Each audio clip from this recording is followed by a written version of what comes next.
과실들을 먹지 못했죠. 제철에 나오는 것을 많이 못 먹었을 것 같아요. 예.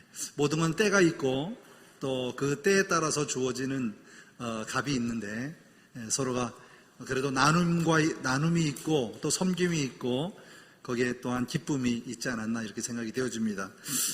오늘은 사사기 세 번째 이야기를 함께 나누고자 합니다. 지난 주간에 나눌 때에 우리에게 가장 중요한 포인트가 있었죠.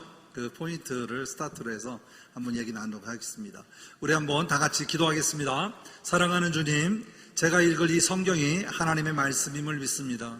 성경의 내용이 이해가 되든지 안 되든지 나의 자발적인 머리로 이해하지 않고 그 내용 그대로 인정하고 받아들입니다. 성령님께서 조명해 주셔서 정확하게 깨닫고 말씀이 삶이 되는 하루를 살도록 도와주옵소서. 예수 그리스도의 이름으로 기도드립니다. 아멘. 우리가 지금까지 사사기까지 이렇게 달려왔습니다. 여기 보면 지리로 보는 시대로 이렇게 사사시대까지 오는 걸 보면 먼저 에덴 동산으로부터 시작해서 갈대아 우르로 해서 이집트까지 애굽까지 오는 과정을 창세기에 기록해 놓았습니다. 이거를 우리는 창조시대와 족장시대다 이렇게 얘기하죠. 그래서 애굽에서부터 시내산 광야까지 나오는 과정, 홍해를 건너고 바위를 쳐서 물을 가르게 하고 이러고 시내산에 머무는 과정까지 기록된 것이 바로 출애굽기입니다. 출애굽기. 그렇죠? 그리고 시대적인 흐름은 멈춰 있지만 1년 동안 시내산에서 머물며 하나님의 말씀을 그죠? 새로 받아들이고 오제사 7절기 하나님 앞에 나아가는 방법과 우리가 하나님을 기억하는 방법에 대하여 나누었던 레위기는 시내산에서 1년 동안 머물면서 있었던 기록된 책이다 말씀드렸습니다. 그 다음에 나오는 것이 바로 민수기입니다. 민수기, 바로 38년 동안 광야에서 하나님으로부터 시험받고 훈련받던 그런 세대죠. 그래서 1세대는 다 죽고 2세대만 살아남는 이러한 원망과 또 실패가 가득했던 그런 때가 바로 민수기입니다. 그래서 민수기 출발할 때에 인구조사를 하고 그 다음에 도착해서 두 번째 조사는 2세대의 인원을 이제 가나안 땅에 들어가기 위한 사람들을 조사한 것. 그래서 민수기, 백성을 세웠다 해서 민수기죠. 그래서 민수기가 바로 모압 평지에 이르렀을 때까지의 기록된 것을 민수기라고 얘기합니다. 그래서 민수기, 그 다음에 민수기는 모압 평지에서 또 모세가 머물면서 이제 가나안 땅을 바라보면서 들어가야 될 2세대를 향하여 얘기하죠. 이번에 설교를 가지고 얘기하는데 이것을 우리는 신명기라고 얘기합니다. 신명기, 다시 한번 하나님의 말씀을, 율법을 되새겨주는 것, 경험하지 못한 세대에게 다시 한번 가르쳐주는 그 말씀을 우리는 민수기라고 해서 신명기까지 오게 되어집니다. 자, 신명기에서 모세는 죽게 되고요. 그 다음에 이제 요단강을 건너 가나안을 정복해야 될 일만 남았죠. 그래서 갈렙과 여호수아만이 1세대의 갈렙과 여호수아만이 가나안 땅을 들어가게 되어지는데 바로 여기서 들어가는 과정을 기록한 것. 다시 말하면 가나안 땅을 정복하는 과정, 또 정복한 이후에 분배하는 과정을 기록해 놓은 책이 바로 여호수아서입니다. 여호수아서. 그래서 여호수아서에서의 마지막 결론이 뭐죠? 내가 택할 것은 오직 나와 내 집은 여호와만을 섬기겠다 라고 해서 너에게 선택권을 여호와만을 섬기라고 강조하는 여호수아의 마지막 설교로 해서 마치게 되어집니다. 그리고 나서 이어지는 것이 뭐죠? 이제 분배된 땅에서 300여 년 머물면서 있었던 사사들의 이야기, 12명의 사사에 대한 이야기가 바로 사사시대에 있었던 이야기입니다. 그래서 우리가 지금 세 번째 이야기를 나누고 있습니다. 그래서 여기까지 달려왔는데 중요한 것은 여기에서의 이야기가 중요한 것이 아니라 지금까지 창조부터 사사기 이르기까지 하나님의 인도하심과 그리고 이스라엘 백성들뿐만 아니라 모든 백성을 사랑하셨던 하나님의 긍휼하심을 드러내는 놀라운 과정이 있었음을 우리 다시 한번 되새겨야 될 줄 믿습니다. 자, 그렇다면 오늘 이제 사사기의 세 번째 이야기를 나누려고 하는데요. 지난주에 있었던 이야기 중에 누가 당신의 주인인가, 왕인가, 이거에 대해서 결론을 내지 못하고 마쳤습니다. 자, 여러분은 누가 주인인가요? 누가 왕인가요? 여러분의 마음은 있지만 입이 둔하여 내뱉지 못하는 우리의 심령이 있습니다. 자, 여기서는 우리가 쉽게 얘기해서 영접교회의 사형리에 보면 이러한 도표가 너무 그림이 잘 나와 있죠. 주님은 내 안에 모신 상태에서, 그죠? 내가 주님을 영접한 상태에서 나라고 하는 이 자아가 중심이 되어 있는, 내가 왕이 되어 있을 때, 이것이 바로 사사기의 이야기입니다. 그렇지만 여기서의 예수님은 내 안에 계시지만 나의 중심에서 멀어져가 있는 상태, 다시 말하면 성령이 충만하지 않은 상태를 얘기하죠. 그래서 이 안에서의 우리의 삶은 나라고 하는 존재는 내려가고, 그리고 예수님이 나의 주인이 되어주는 것, 이것이 바로 우리가 바라는, 또 주님을 모시고 사는 성령 충만한 사람들의 이 삶의 모습이기도 합니다. 여러분, 내 안에 누가 왕이라고요? 내 안에 누가 주인이라고요? 예, 예수 그리스도십니다. 믿고 우리 시작합니다. 왜 이야기를 시작하냐? 이때는 왕이 없었던 시절입니다. 왕이 없었던 때. 그래서 여러분 자료도 있지만 그때는 이스라엘의 왕이 없으므로 사람마다 자기의 소견에 옳은 대로 행하였더라. 그죠? 자기 생각이 옳은 것이었어요. 누구에보다도 어느 통치를 받는 것이 아니라 사실은 하나님께서는 왕이에요. 이스라엘 백성의 왕. 무엇으로 왕이 되고 싶으셨을까? 바로 하나님의 말씀으로 통치하는 왕이에요. 그래서 하나님의 나라는 왕이 누구예요? 하나님이세요. 하지만 그걸 관리하고 지키고 나가도록 할 수 있었던 지파가 있었죠. 그 지파가 무슨 지파죠? 바로 레위 지파입니다. 그래서 하나님의 말씀을 백성들에게 가리키고 그것을 지켜 행하도록 날마다 쉬지 아니하고 가리켜야 될 의무, 바로 교사 선생님들이나 또는 교육자나 사역자들이 해야 할 일들이죠. 오늘날 목회자들이 해야 될 일입니다. 바로 이러한 일들이 행하지 아니함으로 사사기는 결국 실패의 이야기다, 이렇게 볼 수 있습니다. 그래서 우리가 생각했던 대로 그때에, 다시 한번 읽어볼까요? 시작. 그때에는 이스라엘의 왕이 없으므로 사람마다 자기의 소견에 옳은 대로 행하였더라, 이 말씀이죠.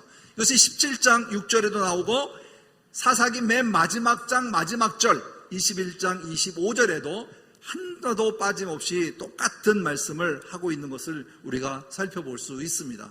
그렇다면 왜 사사시대가 자기가 왕이 된 그 시대가 되었을까요? 우리 모두가 그 시대에는 왕이 된 남자의 삶을 살았던 것 같습니다. 왜? 하나님의 말씀이 없기 때문에 그렇습니다. 그래서 왜 그러면 그 말씀 속에 하나님은 왜 레위지파에게 땅을 주지 않았나? 지난주에 이 얘기 나눴습니다. 바로 이와 같이 땅의 분배가 끝났음에도 불구하고 저기에는 왜 레위지파가 없었을까 하는 것이죠. 그죠? 레위지파의 몫을, 또는 요셉의 몫을 에브라임과 므낫세에게 나눠주게 되어지죠. 그죠? 바로 이래서 12지파에는 레위지파가 포함되어 있지만 이스라엘의 땅의 분배에는 레위지파가 없이, 그죠? 요셉의 아들 두 아들에게, 므낫세와 에브라임에게 땅을 주어지게 되어집니다. 다시 말하면 에브라임과 므낫세는 야곱의 자녀인가요? 아니죠. 요셉의 자녀이죠. 그죠? 그렇기 때문에 요셉은 분기도 얻지 못하였지만 자기 자녀들에게 통해서 전해진 것을 볼 수가 있습니다. 자, 이게 바로 사사기 문을 여는 중요한 포인트라고 말씀드렸는데, 이 중에 레위지파에게 땅을 주지 않은 이유 중에 그의 사명이 있기 때문에 그렇습니다. 바로 율법을 낭독하여 온 이스라엘에 듣게 할지니, 이 말씀은 우리가 또 하고 반복하는 이유가 앞으로 계속적인 반복으로 이 레위 지파의 이야기가 사사기의 결론이기 때문에 그렇습니다. 그래서 이 레위 지파가 해야 될 역할은 말씀을 전하는 거예요. 그래서 하나님을 경외하도록 그 말씀을 지켜 행하게 하라고 신명기 31장 12절에 이야기하고 있음을 볼 수가 있습니다. 그런데 자녀들은 그것을 알지 못했기 때문에 여호와를 경외하지 못했다는 것을 말하고 있죠. 자, 더 중요한 것은 뭐냐? 이 말씀이 바로 레위 지파의 사명과 같은 이야기다, 사명문이다, 이렇게 얘기합니다. 그래서 레위 지파는 모든 지파의 영적 지도자로서 4명씩 48개 읍으로 나누어서 그곳에서 하나님의 말씀을 가리켜야 했던 것이죠. 자, 그리고 난 또 한번 볼게요. 여기 보면 율법 교육을 충실히 시켜야 했음에도 불구하고 하나님의 말씀을 통독하고 가리켰음에도 불구하고 이들은 행하지 아니하였다는 것이 오늘 사사기의 결론입니다. 왜냐? 여호수아가 죽고 난 이후에 하나님을 알았다? 알지 못했다? 알지 못했다. 그죠? 이전에 선인들에게 먼저 행하였던 일조차도 알지 못했다라고 하는 것을 반복적으로 얘기하는 것을 볼 수가 있습니다. 자, 그렇다면 사사기는 말씀의 왕인 시대를 하나님이 추구하고 계시죠. 그래서 하나님은 왕이라는 제도 없이 말씀으로만 다스리는 나라, 제사장 나라를 원하고 계셨습니다. 그래서 이 말씀을 레위 지파를 통하여서 전파되어지고 가르치게 되고 그 말씀을 지켜 행하도록 교육하게도 있음에도 불구하고 레위 지파가 그 일을 행하지 못했던 이유는 그 시대의 가나안 땅에 어떻게 됐다고요? 동화됨으로써 그들의 신을 믿게 되어지고, 그죠? 그들의 족속들과 함께 더불어 살아가는, 그래서 하나님도 믿고 그들의 신도 믿고 이렇게 다원제의 신으로 섬기다 보니까 싸움이라고 하는 건 멀어져 가고 서로가 좋은 것은 좋은 것이요, 그죠? 그래서 서로가 서로를 인정하고 그것을 그냥 흡수해둬서 동요화되는, 좋은 것을 흡수되면 좋은데 나쁜 곳에 더 많은 것을, 그죠? 잃게 되어지는 사태가 바로 발생되었죠.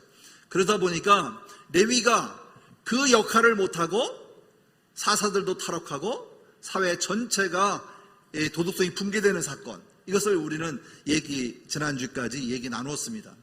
자, 그러다 보니까 이 사사들의 역할이 갈수록 타락해졌다라고 했죠. 그래서 사사의 12사사를 얘기할 때, 12명의 사사를 얘기할 때 좋은 사사, 그 다음에 아주 좋은 사사, 좋은 사사, 나쁜 사사, 아주 나쁜 사사, 4등분으로 나눴어요. 지금부터 열거되는 모든 사사들은 가면 갈수록, 장수가 넘어가면 넘어갈수록 좋은 사사다? 아니다. 갈수록 나쁜 사사로 빠지고 있는 것을 볼 수가 있습니다. 자, 그렇다면 이 사탄에 대한 얘기를 안 할 수가 없죠. 그래서 이 사탄은 가정과 교회를 허무는데 총력을 다한다, 이렇게 표현을 했어요. 그렇죠. 사탄의 목적이 뭐예요? 바로 허무는 데 있어요. 누구를? 그리스도인들을. 하나님을 믿는 자들을 무너뜨리는 데 있는 거예요. 그래서 첫 번째가 가정 공동체를 허물게 되어지고, 그 다음에 교회 공동체를 허무는 역할을 하는 것이 바로 사탄의 역할이다, 의무다라고 하는 것이죠. 그래서 가정 공동체가 무너지면 바로 가정의 모든 문제들이 파괴가 되어져요. 그래서 그 역할을 감당해야 될 사람이 누구냐? 바로 가정에서는 레위 지파의 역할을 아버지가 해야 한다. 그죠? 아버지가 해야 된다. 그 다음에 그 아버지의 역할은 무엇일까요? 레위가 했던 말씀으로 자녀를 양육하는 일에 전심전력해야 한다. 게을리해서 안 된다 하는 것이죠. 우리가 오늘 이 수요 예배에는 어린아이들이 참석을 해요. 또 금요 예배도, 금요 찬양 예배도 어린아이들이 참석합니다. 세상에 돌아보아도 어린아이들이 예배에 아무 소리 안 하고 하나님의 말씀에 집중하고 듣는 교회가 과연 몇 군데나 있을까요? 어른들과 함께 드릴 때. 저는 그렇게 많지 않다고 생각되어지거든요. 그래서 지난주에도 우리 이야기 나누면서도 훈련입니다. 여러분 가정에서도 자녀를 가리키는 것도 바로 말씀의 훈련입니다.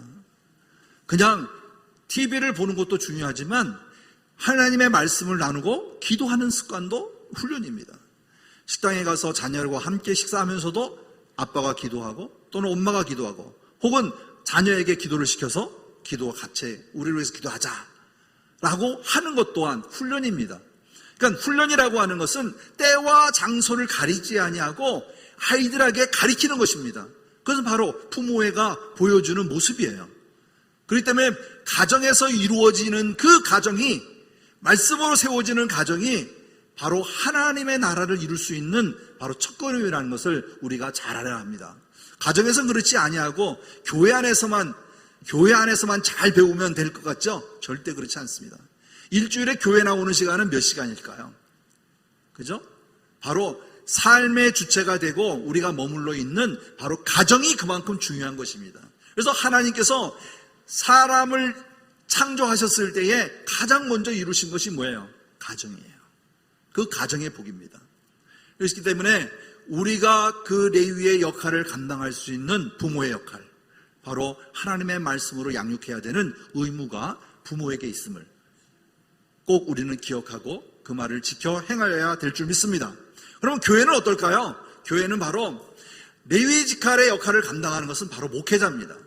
우리의 먹을 양식을 공급해 주시는 바로 하나님으로부터의 말씀을 대언하는 바로 담임 목사님, 바로 목사님이십니다. 그래서 성도들에게 영의 말씀을 주시고 그 양들이 잘 성숙하고 잘 성장하도록 이끌어 가시는 게 누구라고요? 바로 담임 목사님이신 거예요. 담임 목사님에게 맹종하라는 얘기는 절대 안 합니다. 하지만 하나님의 말씀으로 우리가 먹는 꼴은 누구의 말씀이에요? 하나님이에요. 그렇기 때문에 하나님의 말씀으로 우리가 아멘으로 받아들이는 그 말씀은 지켜 행하고 그 말씀을 따라해야 되는 의무가 있는 것입니다. 왜? 우리는 하나님의 자녀이기 때문에. 그래서 우리가 날마다 전해지는 이 말씀, 그리고 저는 얼마나 감사한지 몰라요. 제자 훈련이라고 하는 교회 전 교인이 제자 훈련한다는 것, 어린아이로부터 정말 작년에 일은 모두가 다 바로 이 제자 훈련을 한다는 것, 이게 뭐예요? 교회가 솔선수범해서 가리키는 거예요. 모일 때마다 하나님의 말씀을 나눈다는 것, 이거보다 더 자랑할 게 어디 있겠습니까? 말씀은 우리가 흐름을 알고 하나님의 뜻을 알지만 제자 교육을 통하여 나의 삶을 간증하고 내가 하나님과 동행함을 얘기하고 그 속에서의 말씀을 체계적으로 이끌어 갈 수 있는 좋은 기회예요. 그래서 이 기회를 놓치지 말고 그 기회에 동행하는, 동참하는 여러분이 되시길 바랍니다. 그래서 아까 말씀드린 대로 바로 내 마음의 주인이 누구라고요? 바로 예수 그리스도가 내 마음의 주인임을 입으로 시인하는 그런 놀라운 간증의 나눔이 있는 그런 우리 제자 훈련과 교육이 되었으면 좋겠습니다. 바로 이럴 때 가정이 살고 교회가 살 때 어디가 살까요? 어디가 살까요? 바로 나라가 살고 또 여러분이 일하는 일터가 살고 또 여러분이 머물러 있는 직장이 바로 살아나는 것입니다. 우리가 산다라고 하는 것, 바로 우리가 사사기를 통해서 그 때에 실패했던 그 과거를 우리는 기억하자는 것이 아닙니다. 그 속에서도 하나님의 긍휼하심을 통해 우리를 이끌어 가시는 바로 하나님을 발견하자는 것이죠. 그래서 12사사의 영웅담이 아니라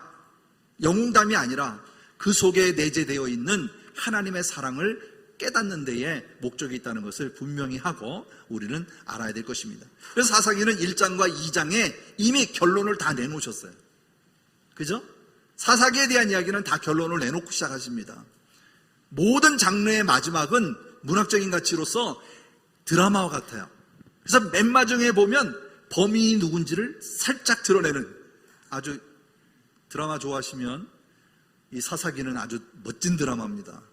몇 편의 장면이 나눌 수 있는 것인데 나중에 하나씩 인물 소개하면서 한번 보도록 하겠습니다. 그렇습니다. 가정의 제사장 역할, 바로 신명기 6장 7절 말씀, 우리 한번 다 같이 한번 큰 소리에서 한번 읽어볼까요? 시작.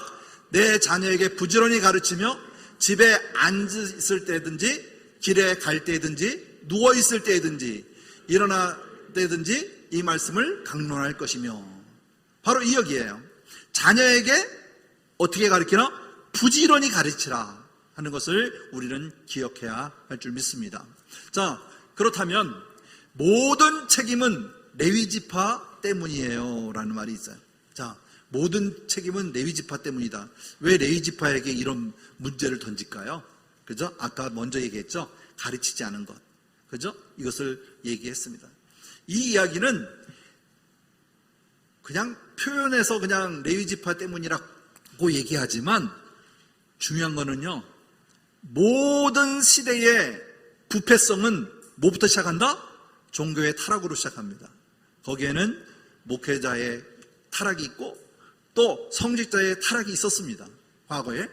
그래서 모든 지파의 타락은 바로 올바로 서지 못하는, 하나님 할 때 올바로 서지 못하는 일에서의 타락의 시대를 가져왔기 때문에 이때 또한 바로 가르치지 아니하고 게을리했던 것이죠. 근데 이렇게 만든 건 누구 책임일까요? 바로 내 책임입니다. 왜냐하면 레위지파는 땅이 없었을 때 각 소산을 가지고 레위지파에게 주어서, 그죠? 세를 내어서 그들에게 먹을 것을 제공하고 그들에게 살아갈 수 있는 것을 모두 다 제공해야 했어요. 근데 내가 윤택해지고 나니까 그래야 할 필요성이 없어요. 모여서 말씀 들을 이유도 없어요. 그러다 보니까 어떻게 되죠? 레위지파에게 소홀하게 되어지고, 레위지파는 그로 인해서 먹을 것이 없고 어디 가서 자기가 돈을 벌어야 되는 입장이 생긴 거죠. 가족을 먹여 살려야 되기 때문에. 그러다 보니까 그 지역을 떠나 방황하게 되어지고 사람들이, 이 레위지파들이 각 지파별로 흩어지게 되는 이러한 사건이 바로 부패의 원인이 됐던 것입니다. 자, 그렇다면 자기가 왕이 된 4사3인을 우리는 소개하려고 합니다. 자기가 왕이 된 사사. 누가 있죠? 첫 번째, 왕이 된 사사라니까 좀 거창한가요? 예, 기드온이 있습니다. 기드온. 그죠? 기드온. 그 다음에 또 다루고자 하는 사람이 입다입니다. 입다. 그리고 세 번째 사람이 바로 삼손입니다. 많은 여러 장을 거쳐서 이 기드온과 입다와 삼손에 대한 이야기를 저는 종합적으로 해서 사사기를 마치려고 합니다. 그래서 오늘은 이 기드온의 이야기로 해서 마치려고 하는데요. 시간이 될 때까지. 그래서 사사가 세 사람으로 나눴을 때에 그들의 실수와 교훈을 통해서 자기가 왕이 되려고 했던 그 마음의 실패에 대한 얘기를 나누려고 합니다. 왜 그들은 자신이 왕이 되었나? 그죠? 왜 그들은 자신이 왕이 되었나? 바로 이것은 하나님 영에 사로잡힌 사사임에도 불구하고 결국은 인간의 모습으로, 인본주의의 모습으로 돌아가는 것을 볼 수가 있습니다. 그래서 기드온, 입다, 삼손을 통해서 능력보다도 겸손한 신앙의 인격이 더욱더 중요하다라는 것을 인지하고 이것을 우리가 반면교사로 삼아야 한다는 것을 통해서 4사3인을 통해 그 실수는 무엇이고 그가 주어지는 교훈은 무엇인가, 이것을 살펴보고자 합니다. 자, 그렇다면 기드온입니다. 기드온. 여러분 자료는 기드온은 그냥 몇 가지 표현만 이렇게 해서 집어넣습니다. 하지만 제가 오늘 말씀을 나눌 때에 기드온에 대한 얘기를 할 때 성경 구절을, 우리가 성경을 보긴 하지만 이 시간에 성경을 좀 많이 읽었으면 좋겠다 해서 성경을 많이 삽입시켰습니다. 한번 PPT를 보면서 그 말씀을 함께 나누었으면 좋겠습니다. 자, 먼저 기드온의 이야기입니다. 기드온은 6장, 7장, 8장, 9장까지 나와요. 근데 6장, 7장, 8장은 기드온의 이야기고 마지막 9장은 그의 아들 아비멜렉의 이야기예요. 이해되죠?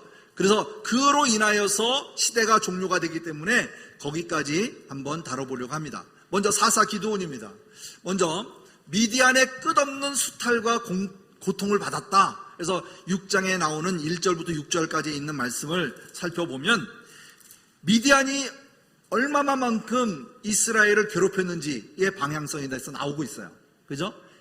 더욱더 많이 괴롭히는 것을 볼 수가 있습니다. 여기 보면 7년 동안 미디안에서의 고통을 당한 것을 보게 되어지는데 6장 1절부터 쭉 이어지는 내용이 나오죠. 여기 보면 이스라엘 자손이 또라는 말이 나왔죠. 또 여호와의 목전에 악을 행하였으므로, 그래서 쉬운 성경에는 나쁜 일을 행하였다 이렇게 나오죠. 자, 몇 년 동안이라 했습니까? 7년 동안 여호와께서 미디안의 손에 이스라엘을 넘겨주는 사건이 전개되어집니다. 자, 미디안은 어디 지역입니까? 모세가 애굽에서 도망갔던 곳이고, 그죠? 모세의 장인 이드로의 고향이기도 합니다. 자, 그리고 이 미디안이라고 하는 나라를 통해서, 이 지역을 통해서 과연 하나님의 지역적으로 보면 모세가 훈련받았던 땅이 얼마나 각박한 땅인지 알 수 있어요. 그렇죠? 근데 중요한 것은 뭐냐면 그들이 죄를 범함으로써 하나님께서 미디안에게 7년 동안 이스라엘에게 맡겼다는 거예요. 그로 인해서 얻어지는 것이 뭘까요? 여기 보면 얼마나 괴롭혔는지 2절 말씀에 보면 미디안으로 말미암아 산에서 웅덩이와 굴과 산성을 자기들을 위하여 만들었다 이렇게 돼 있어요. 도피 생활을 했다는 얘기죠. 그리고 나면 이스라엘이 파종할 때 되면, 그죠? 곡식을 얻게 될 때 되면 미디안과 아멜락과 동방 사람들의 치러 올라와서 그 모든 토지 소산을 다 멸하고 이스라엘 가운데 먹을 것을 남겨두지 아니하였고 양이나 소나 나귀도 남기지 아니하였다. 이런 일을 7년 동안 했으니 이스라엘 백성들이 얼마나 힘들고 어려움을 당했겠어요. 그죠? 그래서 5절 말씀에도 보면 그들의 짐승과 장막을 가지고 올라와 메뚜기 떼같이, 참 많이도 왔죠. 메뚜기 떼같이 많이 들어오니 그 사람과 낙타가 무수함이더라. 그들이 그 땅에 들어와 멸하려 하니, 누구를 멸하려? 이스라엘들을 멸하려 하니 이스라엘이 미디안으로 말미암아 궁핍함이 심한지라. 고통을 당하고 있는 거죠. 그래서 여기서 뭐가 나오죠? 배반에 따른 하나님의 부르짖음이 나오죠. 회개가 바로 이스라엘 자손이 여호와께 부르짖었더라. 그렇죠? 루틴이 나오죠. 그래서 부르짖음이 나옵니다. 자, 여호와께서 이럴 때에 바로 한 선지자를 보내게 되어지는데 그 선지자가 바로 기드온이라고 하는 얘기입니다. 다시 말하면 10절 말씀에 보면 나는 너의 하나님 여호와이니 너희가 거주하는 아모리 사람의 땅에 신들을 두려워하지 말라 하였으나 너희가 내 목소리를 듣지 아니하였느라 하셨다 하니라. 그렇죠? 바로 이러한 일로 인하여서 기드온을 사사로 하나님께서 부르셨다는 것을 우리가 살펴볼 수 있습니다. 근데 기드온은 겁도 많았고요, 부정적이고 비관적인 사람이었음을 우리가 말씀을 통해서 잠시나 돌아볼 수 있습니다. 그건 왜 그럴까요? 12절 말씀에 보니까 여호와의 사자가 기드온을 불렀을 때 이렇게 얘기합니다. 큰 용사여, 큰 용사라고 얘기합니다. 그죠? 그리고 여호와께서 너와 함께 하시다는 것을 분명히 그에게 인지시키고 말씀하셨습니다. 그런데 기드온은 13절 이후에 보면 자기 자신에 대하여 이렇게 합니다. 오 나의 주여, 여호와께서 우리와 함께 계시면 어찌하여 이 모든 일이 우리에게서 일어났나이까? 우리 조상들이 일찍이 우리에게 이르기를 여호와께서 우리를 애굽에서 올라오게 하신 것이 아니냐? 그 모든 이적이 어디 있느냐? 이제 여호와께서 우리를 버리사 미디안 손에서 우리를 넘겨주셨나이다 라고 한탄하는 것을 볼 수가 있습니다. 하나님이 우리와 함께 하신다면 왜 우리가 이런 고통을 받아야 되느냐? 이렇게 얘기하고 있는 것이죠. 근데 이제 여기서 보면 여호와께서 기드온을 향해서 얘기합니다. 너는 가서 이 너희의 힘으로 이스라엘의 미디안 손에서 구원하라. 그래서 그에게 명령을 하는 것이죠. 오주여 내가 무엇으로 이스라엘을 구원하리이까? 보소서 나의 집 므낫세 중에 극히 약하고 나는 내 집에서 가장 작은 자니다 라고 자기의 모습을 그대로 드러내고 있어요. 그죠? 그러나 기드온이 그에게 대답하게 하니 16절 말씀 우리 한번 다 같이 한번 읽어볼까요? 시작.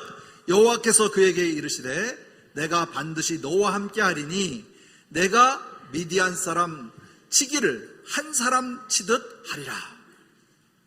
놀랍지 않아요? 그죠? 미디안 사람들을 한 사람 치듯이 치겠다라고 하는 것을 약속해 주셨어요. 그런데 첫 번째 표적을 구합니다. 누가? 기드온이. 그게 바로 여호와의 불이죠.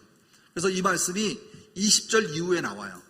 자, 20절 이후에 어떤 여호와의 불이 임하냐면 하나님의 사자가 또는 여호와의 사자 이렇게 나오는데 하나님의 사자가 그에게 이르고 고기와 무교병을 가져다가 이 바위에 놓고 국을 부으라 하니 기드온이 그대로 순종했어요. 그때 여호와의 사자가 손에 잡은 지팡이를 끌어내밀어 고기와 무교병이 되니 불이 바위에서 나와 고기와 무교병을 살랐고 여호와의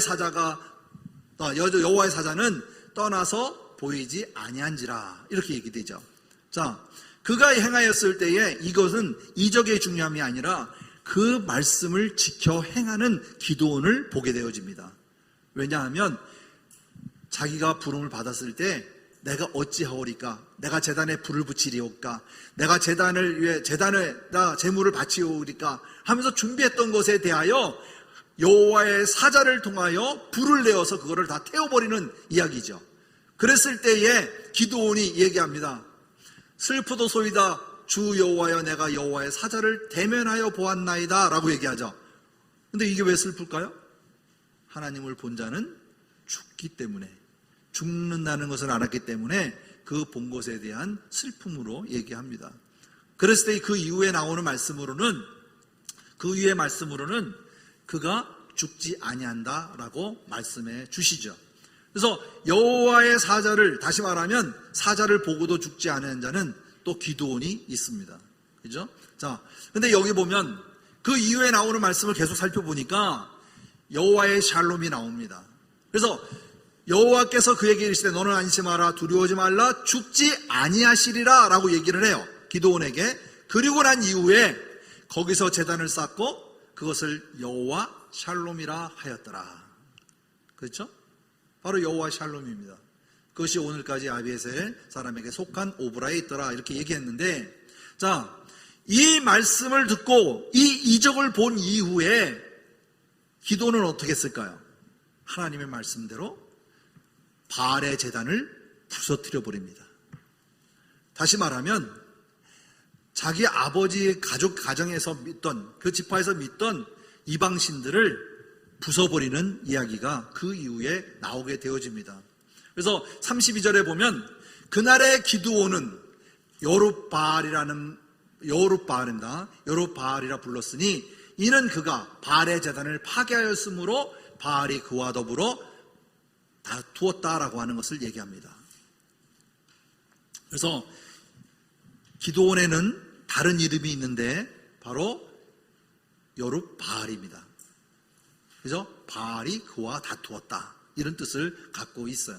그런데 중요한 것은 다음 표지에 있는지 모르겠지만 이 바알 제단을 부술 때에 누가 볼까봐 낮에 가지 아니하고 밤에 가서 부시는 이러한 일을 행하게 되어집니다. 낮에 갔다고요? 밤에 갔다고요? 밤에 몰래 가서 부시는 일이 나오죠. 근데 이 말씀 이후에 보면 그 부시고 난 이후에 그의 지파들이 여기 나오지 않습니다. 지파들이 기드온을 내놓으라고 그래요. 왜? 그 바알 신단을 부신 사람이 기드온인 걸 알았기 때문에 그를 내놓으라고 얘기합니다. 그랬을 때에 그 아버지인 요아스가 기드온에게 그런 얘기합니다. 너희가 바알을 위하여 다투었느냐? 너희가 바알을 구원하겠느냐? 그를 위하여 다투는 자는 아침까지 죽임을 당하리라.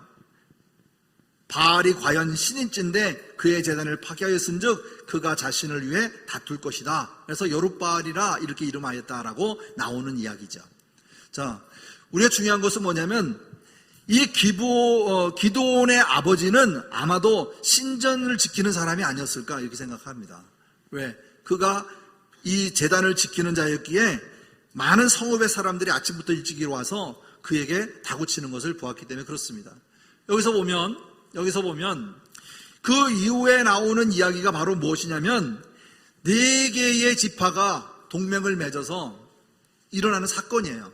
이게 오늘 주요 포인트죠. 여기 보면 여호와의 영이 기드온에게 임하시니 이렇게 나오는데 사사들을 부를 때에는 여호와의 영이 임합니다. 매번 문구마다 여호와의 영이 임했음을 얘기합니다. 그리고 기드온이 나팔을 불매 아비에셀이 그의 뒤를 따라 부름을 받았다, 이렇게 얘기하죠. 자, 여기 보면 므낫세, 아셀, 스불론, 납달리 이를 보내서 그 무리들도 올라와 영접하라, 이렇게 얘기하죠. 왜? 그 기드온이 하나님께 여쭈어서 이미 말씀하신 것 같이 내 손으로 이스라엘을 구원하려거든 이라고 표현하면서 그들을 전쟁터에 불러서 싸워 이기도록, 전쟁을 이기도록, 싸워서 이기도록 그렇게 모으는 거죠. 하지만 이들은 모두 다 어떻게 했어요? 회의적이었어요. 그래서 이들한 이야기가 뭐냐면 기드온이 이러한 대가를 위하여서 또 두 번째 하나님께 표적을 요구합니다. 여러분이 잘 아시는 내용이죠. 두 번째 표적, 양털입니다. 양털. 그 이후에 나오는 양털, 37절 보면 보소서 내가 양털 한 뭉치를 타작마당에 두리니 만일 이슬이 양털에만 있고 주변 땅이 마르면 이스라엘을 구원하실 줄을 내가 알겠습니다 라고 얘기를 해요. 주변은 다 말랐는데 여기에만 털에 젖어 있어야 된다라고 하는 것이죠. 이게 이적이죠. 근데 하나님은 그대로 행하셨어요. 38절 보세요. 그대로 된지라. 간단해요. 하나님은 그대로 되게 하셨어요. 그랬더니 이튿날 기드온이 일찍 일어나서 양털을 가져다가 그 짠이 어떻게 했다고요? 물이 그릇에 가득하였더라. 보세요. 짜는 그림 나오죠?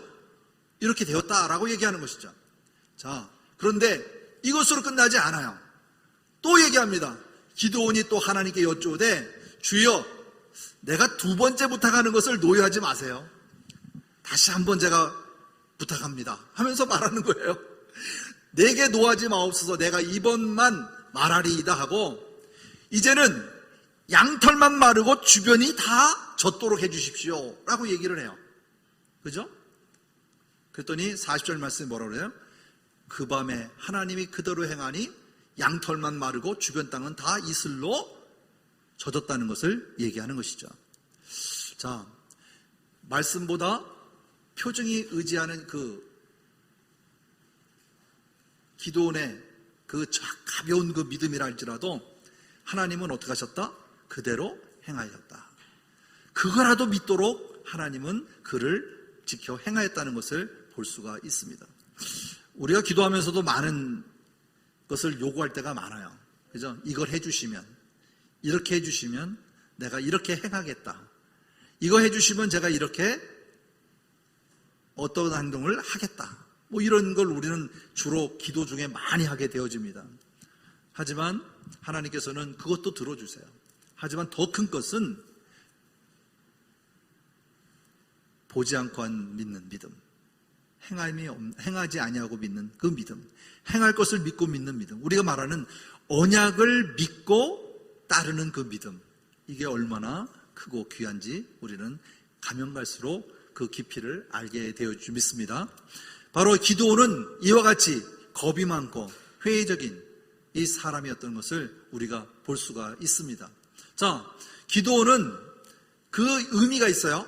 잘라버리다 라는 의미가 있어요. 그래서 여기 보면 바알과 아세라상을 찍어버린다는 의미에서 제한되지 않고 바알과 아세라를 섬기던 과거의 삶을 끊어버리고 새롭게 시작할 오늘을 알리는 이름이기도 하다 하는 것이죠.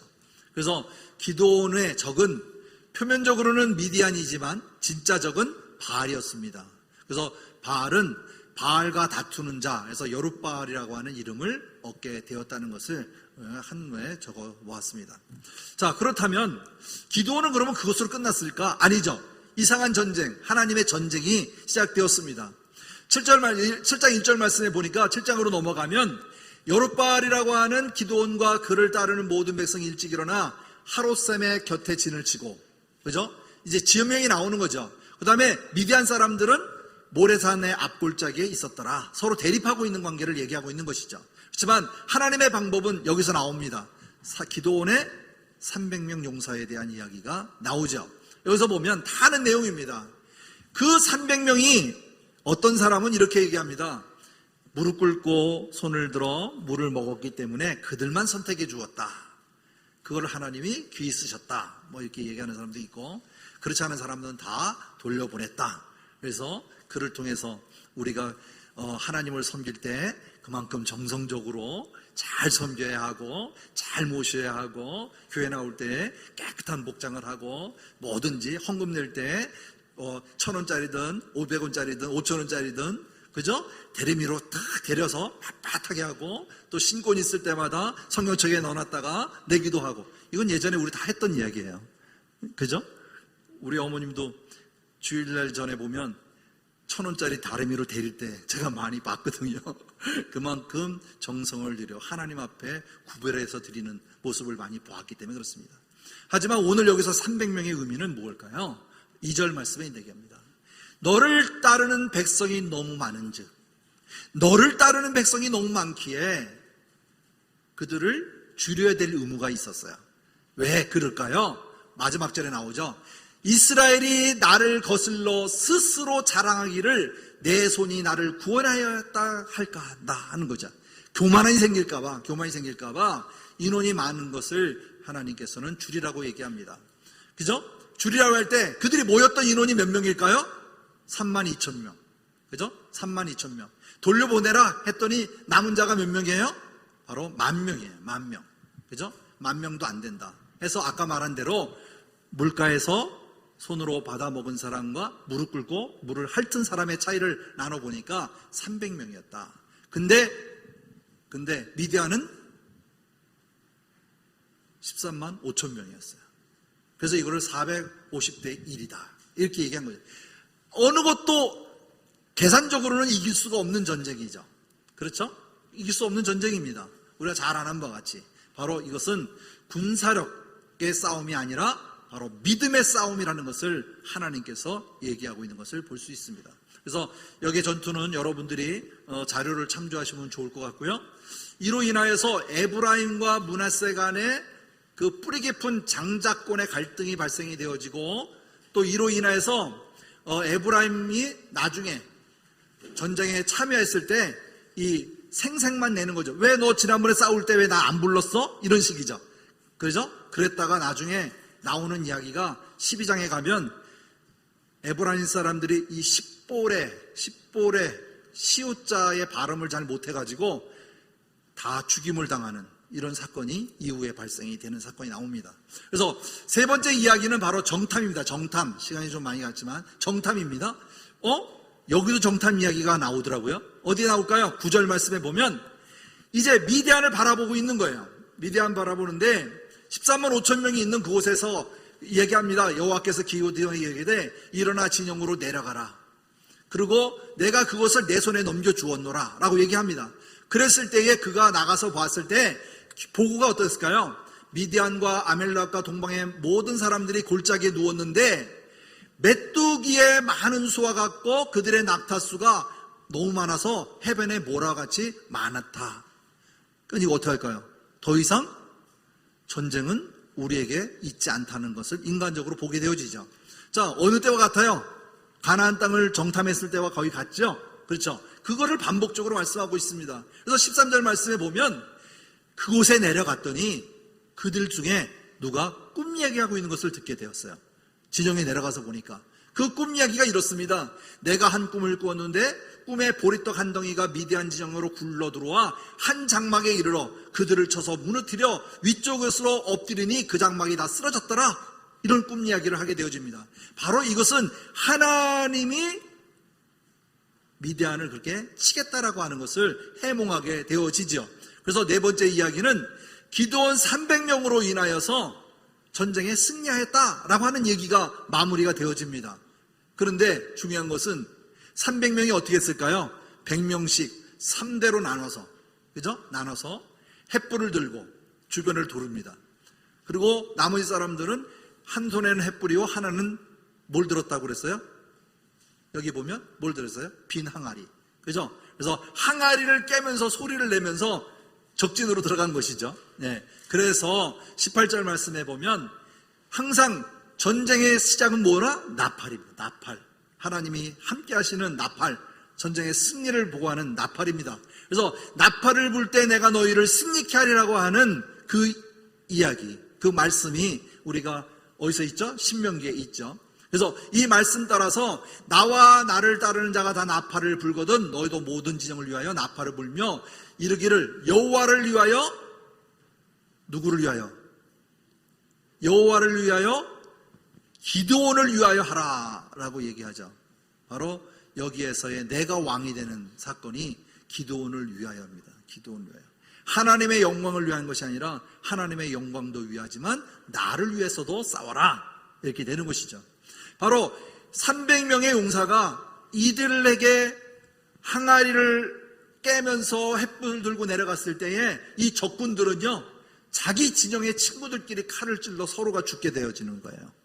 그죠? 서로가 쳐서 죽게 되는 것이죠. 그래서 적군이 도망하였다, 그래서 다 죽임을 당했다 하는 내용이 이 이야기의 전쟁의 승패입니다. 자, 그렇다면 전쟁의 이유는 어땠을까요? 8장으로 넘어갑니다. 8장 넘어가면 이렇게 돼요. 전쟁 이후에 기드온이 사는 40년 동안 그 땅이 평온하였더라. 그죠? 구원받고 나서 평화가 있었음을 얘기하고 있습니다. 근데 그 전에 중간에 삽입되어 있는 내용들은 지금은 다루지 않았어요. 자, 그런데 왕으로 추대하는 사건이 나옵니다. 8장 22절 말씀에 보면, 자, 우리 한번 볼까요? 그때에 이스라엘 사람들이 기드온에게 이르되 당신이 우리를 미디안의 손에서 구원하였으니, 전쟁에서 승리하였으니 당신과 당신의 아들과 당신의 손자가 우리를 다스리려서 하는지라. 그죠? 그러니까 승리의 주역들에게 그 가문이 우리를 위해 지도자가 되어달라고 얘기하는 것이죠. 자, 그랬을 때에 기드온은 뭐라고 얘기합니까? 기드온은, 여기 보면 기드온 가문 3대가 세습까지 그러나 기드온은 거절하였다, 이렇게 나오죠. 그죠? 여기에서 보면 기드온은 아주 자기가 최고의 고백을 합니다. 고백을, 내가 저기다 보면 기드온의 초심을 볼 수 있고 최고의 순간이다, 신앙의 최고의 순간이다, 이렇게 제가 표시했는데 23절에 그렇게 되어 있어요. 보면 기드온이 그들에게 이르되 너희를 다스리지 아니하겠고 나의 아들도 너희를 다스리지 아니할 것이요 여호와께서 너희를 다스리시리라. 누가 다스린다고요? 여호와께서 다스린다고 얘기하는 거예요. 나도 아니고 내 아들도 아니다. 결론을 얘기하면 기드온은 비록 자기는 그 자리에 지도자가 되진 않았지만, 왕이 되지 않았지만 왕의 노릇을 하게 되어지죠. 그리고 아들이 나중에 왕이 되어지죠. 자, 잠시나마 그 왕이라고 하는 어필을 하게 되어집니다. 그래서 여기서 나타나는 것은 기드온의 교만성이 22절에 나오죠. 그때 이스라엘 사람들이 얘기할 때에 그 구원하소서, 우리들을 당신의 손에서 우리를 이끌어 가소서 얘기할 때에 바로 그 교만이 서서히 드러나는데, 어떤 교만이냐? 바로 하나님이 하셨음에도 불구하고 자기는 암묵적으로 그냥 가만히 묵인하는, 그것을 즐기는 그런 기드온의 삶의 모습을 살펴볼 수가 있습니다. 자, 시간상으로 보면 오늘은 기드온이 왕이 되어 전쟁의 승리자가 되어졌고, 이로 인하여 자기가 그 자리에 바로 섰음에 대하여 얘기를 나눴습니다. 그렇죠? 그러면 다음 주에는 기드온은 그러면 어떠한 일로 인하여 자기가 그 자리에서 무너지게 되고, 또 그의 아들이 어떻게 해서 기드온의 가문이 하나님으로부터 심판을 받는가에 대해서 이야기를 나누고, 입다를 얘기하고 다음 주에는 두 가지 이야기를 하는 것으로서 정리하고자 합니다. 우리에게는 분명히 왕이 필요합니다. 그죠? 왕이 필요합니다. 나의 주인이 필요합니다. 그것은 우리가 신앙 고백한 대로 바로 예수 그리스도가 나의 주인이고 예수 그리스도가 나의 주관자임을 여러분이 확실히 믿고 따르시길, 그걸 믿죠? 아멘 합시다. 그 삶 자체가 주님께 있음을 입으로 고백하기를 바랍니다. 그때 주님은 나와 동행하시고 그 맛을 느낄 수가 있어요. 정말 세상 사람이 알지 못하는 그 평화, 그죠? 우리가 누리는 그 평화라고 하는 것은요, 세상 사람이 알 수가 없어요. 다시 말하면 하나님을 맛보지 않으면 그 맛을 모른다는 거예요. 정말 우리가 수요 이 성경 공부를 통해서 하나님을 조금씩 맛보면서 그 맛 속에 내가 젖어들고 그 맛을 통하여 그 맛을 나누는 그런 교제가 있기를 주님의 이름으로 부탁합니다. 한 주간도 주님과 동행하면서 이 사사기를 한번 드라마와 같이 한번 읽어보시면 더 큰 은혜가 있을 줄 믿겠습니다. 기도하겠습니다. 하나님 감사합니다. 오늘도 하나님과 동행하는 그 삶 속에 우리가 말씀을 통하여 인간이 살아감에 있어서 언제나 주님을 나의 구주로 모시고 살아가야 하지만 때로는 주님을 내려놓고 내가 한 발짝 더 앞서가며 주님을 멀리할 때가 있음을 우리가 입술로 고백하지 않을 수 없습니다. 하지만 아버지 하나님, 우리가 가정의 주인으로 또 하나님을 모시고 있는 우리와 레이지파의 삶으로 자녀들을 가리킴에 부족함이 없게 하여 주시고, 또 아버지 하나님 교회에서도 말씀을 나누며 우리가 제자 교육할 때도 내가 주인공이 되어 하나님 앞에 온전히 드려지는 그런 삶을 살 수 있도록 하나님 은혜 베풀어 주시옵소서. 말씀에 거하시는 주님을 나의 구주로 모시고 살 때 누리는 그 기쁨이 얼마나 크고 또 얼마나 아름다우며 또 얼마나 많은 것을 나눌 수 있는 것인지를 우리가 바로 깨달을 수 있도록 은혜 베풀어 주시기를 원합니다. 사사기를 통해서 주님을 바라보게 하시고 주님과 동행하는 아름다운 사랑이 시작되어지도록 축복하여 주옵소서. 주께 모든 것을 감사드리오며 예수 그리스도의 이름으로 기도드리옵나이다. 아멘.